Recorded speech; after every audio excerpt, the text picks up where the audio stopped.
Last month, school leaders from Huntsville City, Madison City, and Madison County all announced that students will start their school years remotely and stay that way for at least 2 months. WAAY 31's Will Robinson Smith joins us live outside the school board office. He spoke with the board about why traditional instruction may start sooner in Huntsville. Will. Well, Naja, the board tells me that the decision to return the students back to the classroom will be entirely data-driven and will come from conversations between the school boards of all 3 districts across Madison County, as well as health agencies, hospitals, as well as government agencies. And I spoke with one mother this evening who says she's looking forward to when her children are able to return back to the classroom. After losing her job due to the pandemic, Wendy Robinson picked up a new gig to help make money: mask making. She really started making them in earnest back in May, when her second oldest daughter, Kanaya, was sent to the hospital and was diagnosed with multisystem inflammatory syndrome, a disease thought to be associated with coronavirus. Within hours, her white blood cell count was crazy. Her entire body shed like a snake. I mean, it was scary. We were in the hospital for a minimum of 8 days battling with it. Fortunately, her daughter is fine now, and now Robinson and her family are turning their attention to starting school in a couple of weeks. She says even though some of their family are in the high-risk category, they opted for the plan that will eventually have the girls return to the classroom. They're all different age levels. It was hard for us to navigate kindergarten, 1st grade, 7th grade, 8th grade, back in the end of last school year.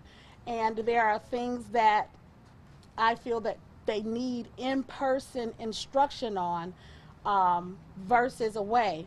And there's a chance that her daughters won't have to wait a full 9 weeks to get that experience. School board president Elisa Farrell says a consortium in Madison County called Muse is looking at the possibility of coming back sooner. We're looking at those numbers. We might not be out for the entire 9 weeks. We might be able to come back early, but it's entirely dependent on our community being complicit with the face masks as well as the hand washing and the social distancing. Muse stands for Municipalities United to Support Education and is made up of all 3 school districts, along with multiple area hospitals and the mayors of Huntsville and Madison. We don't want to come back too soon because then we might be out for a longer period of time, but we also don't want to stay out any longer than we have to.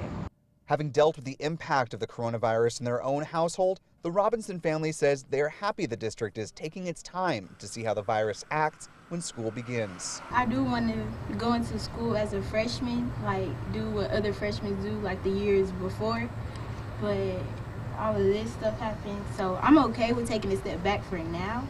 When people say COVID is not real or it won't attack children, I'm not worried about that part. There are other deviations of this disease that will attack children. And again, she was the only one in the house who had never left. So that meant that someone in the house had to have gone out and brought it back to her.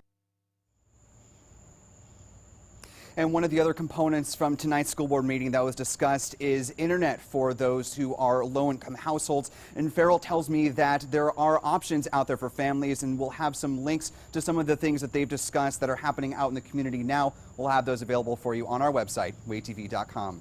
Reporting live in Huntsville, Will Robinson Smith, WAAY 31 News.